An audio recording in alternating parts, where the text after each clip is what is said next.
Welcome to Grimefest Digital, Grimefest Radio, Grimefest Music, Grimefest the podcast. It don't matter because it's Grimefest everything. How you doing? Live from CLP Studios, I am your host, The Complete Show. And tonight or today, whenever you're streaming this, we want to introduce a producer slash DJ from Los Angeles with smash singles like Heartbreak House and a new single that's tearing it up, a collab with Birthday Party called Wiggle. Wiggle with it. Grimefest friends and family, I want to introduce the lovely from LA, Wenzday. Wenzday, how you doing? Hey, I'm great. How are you? Hey, we're doing fantastic. I can't thank you enough. Go ahead and introduce yourself. What up, guys? I am Wenzday. I'm a DJ producer from Los Angeles, and I am the co-founder of 40 Ounce Cult, which is a merch company, a collective, and a record label, also run out of Los Angeles with my brother, Dack Janiels, and our really good friend, Hami. So y'all been tearing up the scene for a minute now. For anybody who doesn't know about the 40 Ounce Cult and Wenzday herself, how would you classify your type of genre? So the Wenzday project is a bass house project. So for me, that means making music that is bass house, but also when you come see my sets, I play both house and dubstep rhythm. So my sets are kind of a journey. So when you come see me, you're definitely going to get a wide range of sounds, and especially like with my releases, I try to mix up and produce. I'll have my house tracks, and then I'll also have some heavier tracks and collabs as well. 40 Ounce Cult, we like to say it's the opposite of bottle service culture. We came from merch first and foremost. Both my brother and Hami are skateboarders, so we're very rooted in California skate culture, and just kind of how we run our company and the releases we put out and the clothing we put out. So, we're really proud of it. We've been a label now for going on 2 years. Okay. With over probably about 50 plus releases. We're really excited. It's been growing, and we're actually putting out a song with Dack, Hami, and Yax called Skate or Die. Okay. And then after that, we have our 40 Ounce Cult compilation. It's called Fear of the 40. Okay. So this is the second installment of that compilation. We're really excited about it. We're busy. Explain the skate culture. I love it. So one of my friends, actually a pro skateboarder, he once told me that skateboarding is the medium between art and music. And that's really what we live by with 40 Ounce Cult. When it comes down to the clothes we make or the music we put out, it's kind of like for the people and for the culture. So we don't really follow trends too much. We kind of just do what sounds cool and looks cool and what we feel is right. And I think that's why we've had longevity. With our merch, we didn't want it to just be band merch or artist merch, like the t-shirt that you buy one time at a show and then you never wear it again. Okay. We wanted this to be real fashion and real pieces because, they're not the cheapest things sometimes. And so we really wanted investment pieces so kids could wear them, whether they're going to the show or out to dinner or an event. Like, they're just going to throw on their 40 Ounce Cult merch and feel good. Okay. And by styling artistically like that, we follow what's called like the Supreme model, like where we do pre-sales or like we don't. So the pre-sale model, like we'll have the merch and we will have a limited quantity. So when it goes on sale, it goes on sale, and then when it's sold out, it's done. And so that's really helped with the hype with us, and it gets kids really excited to kind of be the first in line to get clothes when we open up the Rub store. And also it makes it special too because it shows. If kids know those pieces are limited, then it makes them more special and valuable to find them at shows. So what is it like being one of the most sought out DJs in the city of the humongous Los Angeles? I mean, it's for me, it's like I am so appreciative that I've been doing this for 10 years now. I started in open format hip hop. So I DJ'd in nightclubs in LA and in Vegas and across the country first, and then I went into production. And so for me, I've always been very blessed and very grateful that my passion has become my job. You know what I mean? And I can pay the bills doing what I loved. I haven't done anything else in the past 10 years. I've always, and I went from DJing 5, 6, 7 nights a week, sometimes 2 times in one night, to now I get to pick the shows that I headline and get to pick the cities that I go to. And it's more curated. And, I just feel really blessed, and I feel very blessed to be busy. It's, with coronavirus and all that, things are definitely changing in the entertainment industry. I'm sure you're feeling that as well. For sure. Only time will tell what that means, but that just means, hey, if we can't play live, we need to pivot. And, maybe that's going back to the drawing board, making more music, coming out with mixes, things like that. So, Okay. So obviously, you just touched on it. So how would you say your life has been since the quarantine? I'm a very social person. So if I'm not, in my studio making music, then I'm pretty much out at my shows or supporting my friends. and going to their shows. So not being able to do that, I didn't think I would miss that as much as I do.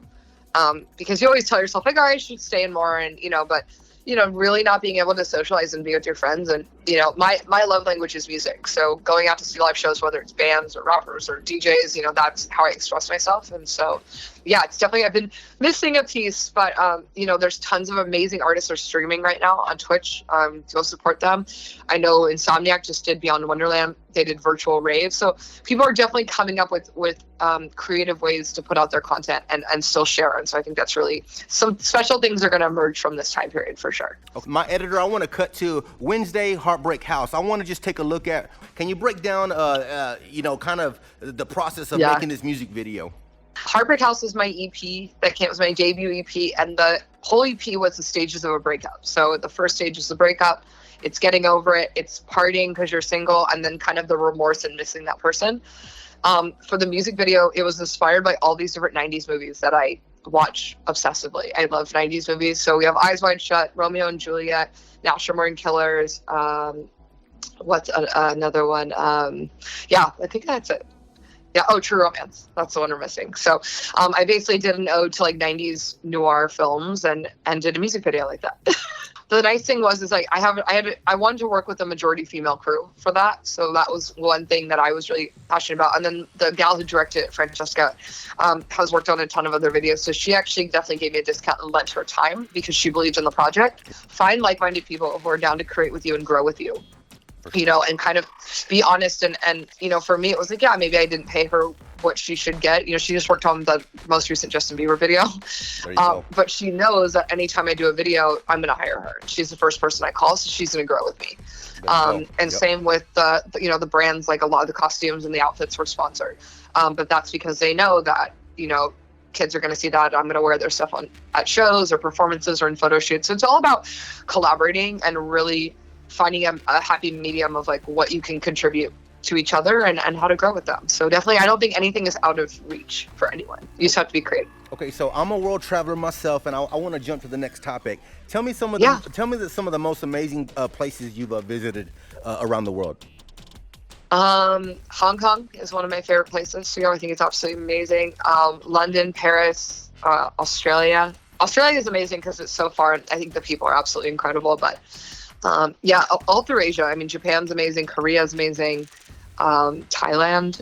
I've gotten to go to some cool places for sure. Nice. But I think my France is my favorite. So Paris is my favorite, and Sydney. I think Sydney, Australia. Those are tied. And when I scrolled through your SoundCloud, it looked like you had some partnerships with it looked like is it record labels in France? What is it? Explain it to me. Yes. So the bass house sound came out of France. That's kind of what they've curated, and a lot of the big French DJs kind of really honed in on that sound. You have the Abstract, the Tony Romero's, those guys. So I was very fortunate that I got picked up by French labels for my releases. So it kind of gave me that little validation in my eyes, but also that community has been so accepting for me, and not only accepting my music, but also teaching me and being informative. I've sent, for every 3 songs you see signed, there's 20 that didn't get signed. And they've been very kind to me to be like, hey, this would be great, but maybe we would add this or take out that or adjust it. And I think that's what's so beautiful about electronic music is there's definitely an air of collaboration. There's a very collaborative spirit. And so people aren't threatened. You know what I mean? These guys aren't threatened by me. They're like, hey, this is someone who's interested in our community and loves it, and let's help her grow and get better. And so that's why I continue to release with labels like Gold Digger. I'm releasing with No So Blanc, hopefully with Tony Romero's label later this year. So try to, stay loyal to them. Well, there you go. It looks like you're doing a great job. So check this out. Thank you. Now, I'm not going to ask you your age. We don't ask women their age, but I do want to say this for anybody who's probably 25 years and older. Everybody has this bucket list dream of visiting the Playboy Mansion. So what can you tell me about, being invited there, being one of the youngest persons to play there?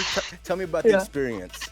The Playboy Mansion is a very magical place, and definitely exactly what you think it is. It is times 100.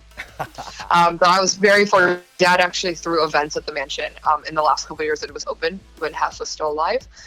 He threw a majority of the fight nights at the mansion there, which is Hef's favorite sport. So I was very fortunate to not only get to learn from incredible DJs who played there, but also then play there myself. Well, I see you also went to the Icon Collective Academy. Tell me a little bit about that. Yeah, Icon Collective, it's an incredible music school out of Burbank. They do an online and an in-person. I can't thank Icon enough because I went in not knowing anything about music production and came out, with songs, with an EP, with a career. And I think the advice they gave me was amazing. And so incredible other artists, Nightmare, Slander, my brother Dack Janiels, Proto Hype. A lot of people have gone to Icon. Oh, nice. So nice. It's definitely a tried and true method. So what can you tell me, like in business, my clients are like my family. When I need, even it's like friends, family, and clients. What can you tell me about building relationships? The important thing is treat everyone with respect and be kind, because you never know who someone is or what they're going to do with their lives or what they have done.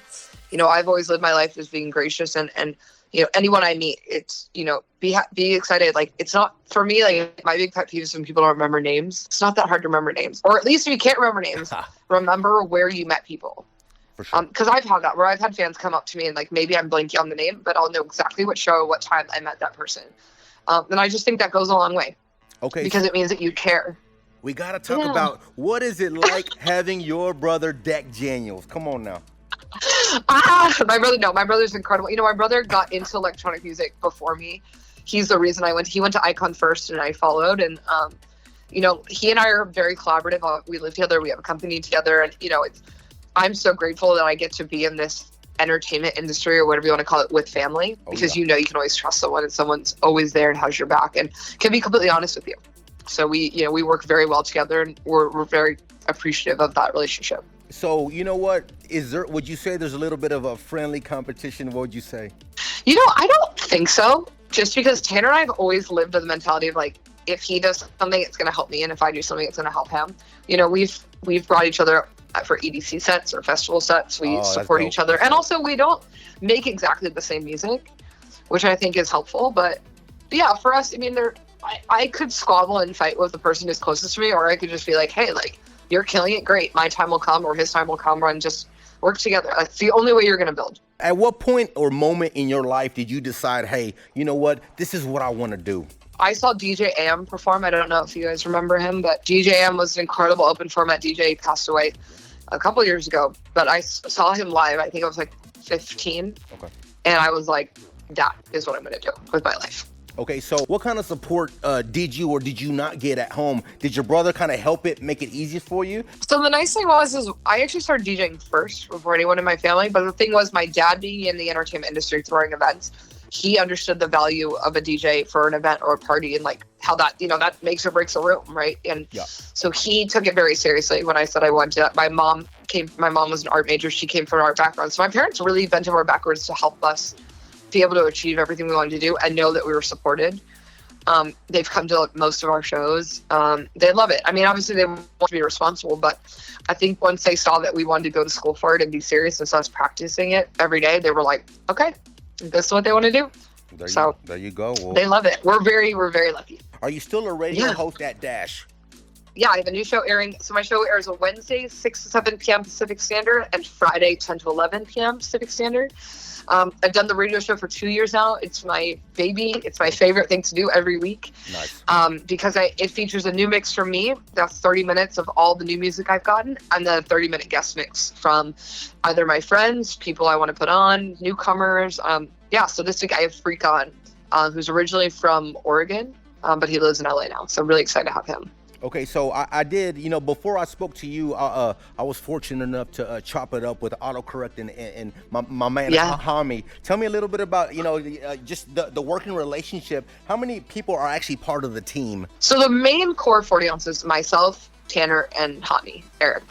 Eric and I have been best friends for over 10 years, Tanner as well. So that was kind of a no-brainer. And we have the same values and core values, I think, and work ethic. And so, working with them for 40 ounces is amazing, because I'm always getting inspired by them. And, Hami works his ass off. He's incredible. He's an amazing DJ, amazing skateboarder. And then we met autocorrect because he was part of the remix package for Hami's last tune. Okay. So we put out his remix, and he's been killing it. He's been amazing.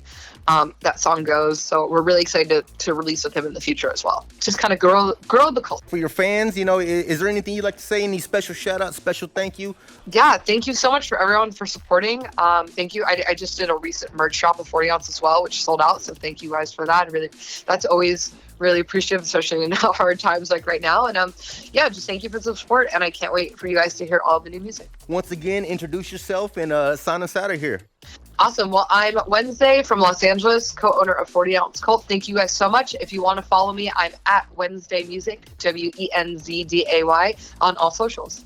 Okay, so you know what? I'm going to announce this because I love everything we're doing with the 40 Ounce Cult. So coming soon, whether I got permission or not, we got the 40 Ounce Cult Takeover. We got all these interviews. We're going to be tapping you on the shoulder for these mixes, this new music. So, it's going down with the 40 Ounce Cult and Grimefest Digital. So once again, I am The Complete Show. We're going to sign out tonight. It was a pleasure having Wenzday on. Thank you. Part of the 40 Ounce Cult. So Grimefest friends and family, we can't thank you enough. Complete Show and Grimefest Digital signing out.